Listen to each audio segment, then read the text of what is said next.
Bienvenidos. Hoy vamos a adentrarnos en una de las cuestiones centrales del pensamiento filosófico, la compleja relación entre el saber y la ignorancia.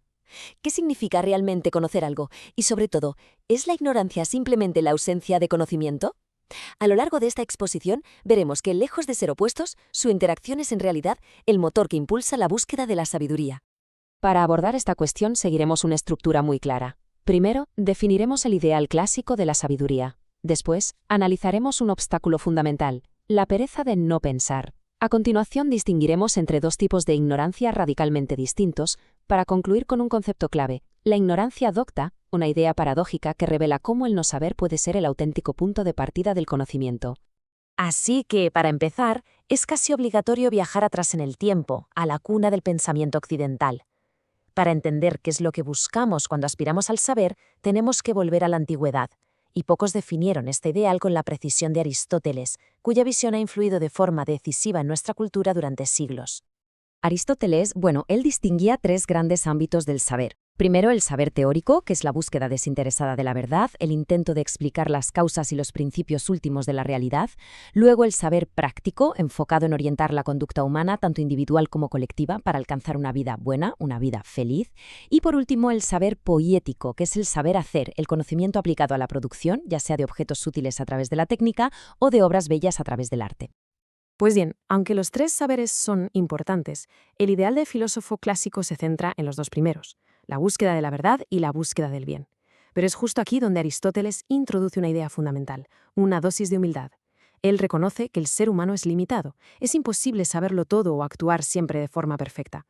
Por eso, no podemos ser sofos, es decir, sabios que ya poseen la verdad, sino filósofos, amantes, aspirantes a una sabiduría que siempre se nos escapa en parte.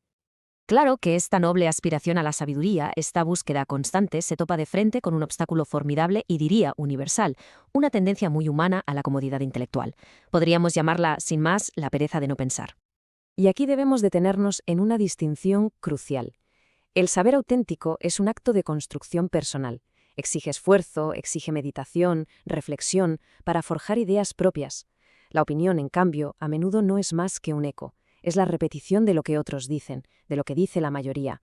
Funciona, por así decirlo, como un atajo que nos ahorra el trabajo de pensar, pero su destino final es una peligrosa pereza mental. Y el verdadero peligro de esta pereza es que nos conduce a una ilusión de entendimiento. Al adoptar posturas y opiniones sin haberlas sometido a un análisis crítico, podemos llegar a creer, de forma un tanto ingenua, que comprendemos la realidad, cuando en verdad lo único que hacemos es reproducir ideas ajenas que la mayoría de las veces solo sirven para confirmar nuestros prejuicios. Y esto precisamente nos lleva al corazón de nuestro análisis. Porque si el saber es tan difícil de alcanzar, debemos examinar su aparente contrario, la ignorancia. Y lo que la filosofía nos enseña es que no toda ignorancia es igual, ni mucho menos. La respuesta es un no rotundo. Y esta distinción es absolutamente fundamental, porque existe una ignorancia que es un punto de partida, una que abre caminos hacia el conocimiento, y otra que es un muro infranqueable, un auténtico callejón sin salida intelectual. Veamos esta distinción con más detalle. Por un lado, tenemos la ignorancia socrática. ¿En qué consiste? Es la conciencia de los propios límites, el reconocimiento honesto de que no se sabe. Y esa conciencia, lejos de paralizar, es el verdadero motor que impulsa la búsqueda del conocimiento. En el polo opuesto, nos encontramos con la ignorancia militante, a la que también podemos llamar necedad. Es la ignorancia que se ignora a sí misma. La persona se aferra a opiniones sin fundamento, creyendo saber lo que en realidad desconoce, y el resultado, claro, es el estancamiento. Toda esta idea queda perfectamente cristalizada en la famosa paradoja socrática. La cima de la sabiduría no consiste en acumular datos e informaciones, sino en reconocer la inmensidad de lo que se desconoce.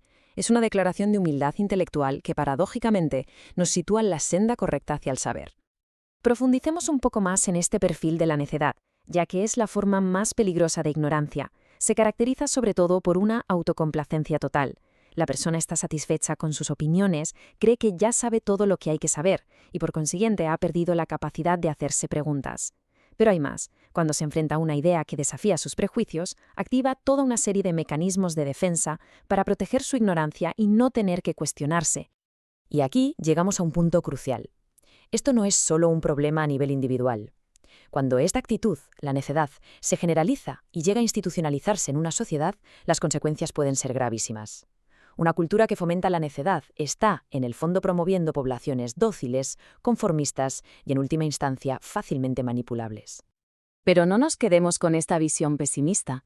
Frente a la necedad, la filosofía nos propone una alternativa, una herramienta potentísima, la ignorancia docta. Este término, docta ignorancia, fue acuñado siglos después de Sócrates por el filósofo Nicolás de Cusa, pero recoge perfectamente el espíritu socrático. Se le llama docta, es decir, instruida, no porque esté llena de saber, sino porque sabe algo fundamental, sabe de sí misma, es consciente de sus propias fronteras, y por eso mismo no es un final, sino el único punto de partida posible para una búsqueda honesta de la verdad. Este concepto nos permite trazar una especie de mapa del proceso de aprendizaje auténtico. Todo comienza con el reconocimiento humilde del propio desconocimiento. A partir de ahí nace la admiración, la capacidad de asombrarse ante el mundo y, por tanto, de hacerse preguntas. Esto nos impulsa a buscar explicaciones y, en ese camino, inevitablemente, descubrimos las grietas y las carencias en aquello que dábamos por sentado. En definitiva, y esto es lo que debe quedar claro, la docta ignorancia, lejos de ser un defecto, es una actitud intelectual profundamente positiva y saludable, es el antídoto más eficaz contra el dogmatismo y la única puerta de entrada a un conocimiento más profundo y más auténtico. Y con esta idea concluimos. Este recorrido, en realidad, más que ofrecer respuestas cerradas, nos deja una invitación a la introspección. Aplicar esta distinción a nuestras propias convicciones. ¿Aquello que creemos saber es el resultado de un esfuerzo genuino de pensamiento o es simplemente la repetición cómoda de una opinión heredada? La honestidad en esa respuesta es, en última instancia, lo que define el camino de un verdadero aspirante a la sabiduría.